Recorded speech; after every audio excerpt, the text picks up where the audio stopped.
आज हम जानेंगे कि सूर्य नमस्कार के क्या लाभ हैं और सूर्य नमस्कार इतना महत्वपूर्ण क्यों है, और करके भी दिखाएंगे आप सभी को, साथ में करेंगे सभी लोग। सूर्य नमस्कार हमारे वैदिक ऋषियों ने सूर्य को नमन करने के लिए और सूर्य का जो लाभ हैं, सूर्य की किरणों की, सूर्य से जो हमें ऊर्जा मिलती है, उसको समझाने के लिए एक 12 आसनों का समूह बनाकर इसको तैयार किया गया, जिसे हम सूर्य नमस्कार कहते हैं। सूर्य नमस्कार में 12 आसन होते हैं। सूर्य नमस्कार 12 आसनों का समूह है, जिसमें पहले स्थान पर आता है प्राणायाम आसन, दूसरा हस्तोत्थान आसन, तीसरा पादहस्तासन, चौथा अश्व संचालन आसन, पांचवा पर्वतासन, छठा अष्टांग नमस्कार, सातवां भुजंग आसन, आठवां पर्वतासन, नौवां अश्व संचालन आसन, 10वां पादहस्तासन, 11वां हस्तोत्थान आसन, 12वां प्राणायाम आसन। ये 12 आसन हैं, जिसमें कि 7 आसन हैं और 5 आसन जो हैं वो रिपीट होते हैं। तो इस तरह से हम सभी आसनों को करेंगे और फिर सूर्य नमस्कार के विशेषताओं को जानेंगे कि क्यों ज़रूरी है हमारे दैनिक जीवनचर्या में। यह सूर्य नमस्कार का पहला स्थिति है प्राणायाम आसन। इसमें क्या करते हैं, हम दोनों पैर के पंजों को आपस में क्लोज करके रखेंगे या थोड़ी सी हटा करके रख सकते हैं।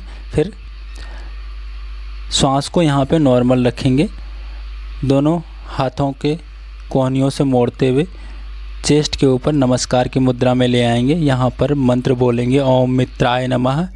यह हमारे शारीरिक स्थिति से किए जाने वाले अभ्यास के लिए एकाग्र और शांत मानसिक अवस्था लाती है। अब हम यहीं से दोनों हाथों को ऊपर उठाएंगे, श्वास भरते हुए पीछे की तरफ ले जाएंगे, कमर से बैंड करेंगे और यहाँ पर बोलेंगे ओम रवै नमः।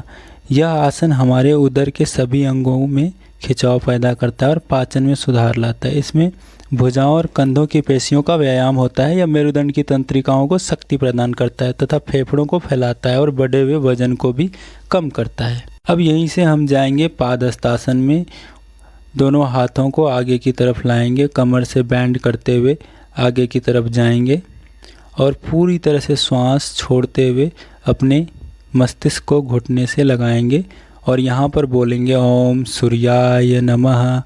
यह आसन हमारे पेट या आमाशय के रोगों में उपयोगी है।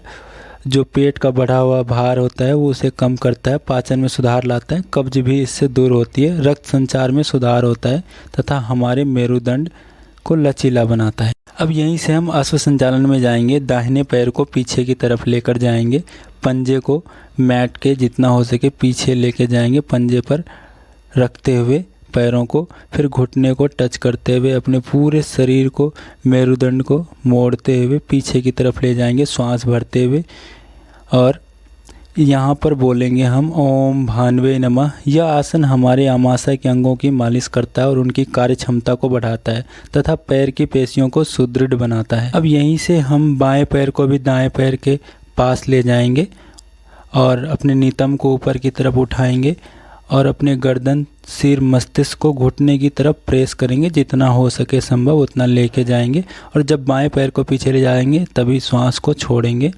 एक्सहेल करेंगे। यहाँ पर बोलेंगे ओम खगाय नमः। यह आसन भुजाओं और पैरों के स्नायुओं एवं पेशियों को शक्ति प्रदान करता है, मेरुदंड के स्नायुओं को पुष्ट करता है और विशेष रूप से मेरुदंड के ऊपरी भाग में जो स्कंधास्थियों को मध्य स्थित हैं रक्त संचार को बढ़ाता है। अब यहीं से हम अपने घुटने, चेस्ट तथा चिन, ठुड्डी को ज़मीन से, मैट से स्पर्श करेंगे, जिसमें कि हमारा जो नितंब है वो उठा रहेगा और हमारी नाभि मैट से टच नहीं होगी और चेस्ट जो है दोनों हथेलियों के बीच में रहे, इतना ध्यान रखेंगे। श्वास छोड़ते हुए घुटने, चीन, चेस्ट मैट से लगाएंगे और यहाँ पर बोलेंगे ओम पुष्णै नमः। श्वास को रोक कर रखेंगे। यह आसन पैरों और भुजाओं की पेशियों को सुदृढ़ बनाता है और वक्ष को विकसित करता है। इससे स्कंधास्थियों के मध्य स्थित मेरु प्रदेश का व्यायाम होता है। यहीं से अपने नितंबों को नीचे ले आएंगे तथा नाभि को मैट से लगा देंगे और अपने शरीर को, वक्ष को, चेस्ट को ऊपर की तरफ उठाते हुए श्वास भरते हुए कोहनियों को हल्का सा बैंड रखेंगे धनुषा आकार में, और इसे भुजंग आसन कहते हैं। इसमें धड़ को उठाते समय श्वास भरेंगे और यहाँ पर बोलेंगे ओम हिरण्यगर्भाय नमः। यह आसन पीठ में रक्त संचार में सुधार लाकर और मेरुदंड की तंत्रिकाओं को शक्ति प्रदान कर मेरुदंड को लचीला बनाए रखता है। और यहीं से फिर अब ये रिपीट होते हैं कुछ आसन जो पर्वत आसन है। पर्वत आसन में आएंगे, एड़ियों को मैट की तरफ लगाते हुए पूरे शरीर को उठाएंगे, नितंब को ऊपर उठाकर श्वास छोड़ते हुए वापस आएंगे यहाँ पर और बोलेंगे ओम मरीचय नमः। ये पर्वत आसन है जो पहले मैंने बताया था 5वीं स्थिति में, उसी तरह इसका भी लाभ है। अब फिर यहीं से हम दाहिने पैर को दोनों हथेलियों के बीच में आगे की तरफ लाएंगे, 90 डिग्री में रखेंगे और श्वास भरते हुए शरीर को पीछे की तरफ ले जाएंगे। इसे अश्व संचालन कहते हैं। ये नम्मा स्थिति है। यहाँ पर ओम आदित्याय नमः बोलेंगे। फिर से बाएं पैर को दोनों हाथों के बीच, हथेलियों के बीच ले आएंगे और ये तीसरी आसन की पुनरावृत्ति है। इसमें श्वास को पूरी तरह से छोड़ते हुए हम मस्तिष्क को घुटने से लगाने का प्रयास करेंगे, ज़्यादा जोर नहीं लगाएंगे। और यहाँ पर बोलेंगे ओम सावित्रे नमः। यहीं से अब दोनों हाथों को ऊपर उठाते हुए गर्दन को दोनों हाथों के बीच रखेंगे। ये दूसरी आसन की पुनरावृत्ति है जिसे हम हस्तोत्थान आसन कहते हैं। इसमें ऊपर की तरफ उठाते हुए हम श्वास भरेंगे और बोलेंगे ओम अर्काय नमः। वापस दोनों हाथों को सामने चेस्ट के सामने लाएंगे, प्रणाम आसन की स्थिति में आएंगे। यह अंतिम स्थिति है। इसमें श्वास छोड़े और बोलेंगे ओम भास्कराय नमः। अभी हमने सूर्य नमस्कार के 12 आसनों का अभ्यास किया और दाहिने पैर से किया। कहने का मतलब ये है कि दोनों हथेलियों के बीच में जब हम दोनों पैर को रखते हैं तो सिर्फ दाहिने पैर को पीछे ले गया और दाहिने पैर को आगे की तरफ लाया पादहस्तासन से। तो इस तरह से जब करते हैं एक पैर से तो वो आधा चक्र कहलाता है, दोनों पैरों से अगर करते हैं तो वो पूरा चक्र कहलाता है। समय कम होने के कारण हमने एक पैर से करा है और आप इसे बाएं पैर से भी कर सकते हैं, तो ये पूरा चक्र हो जाएगा।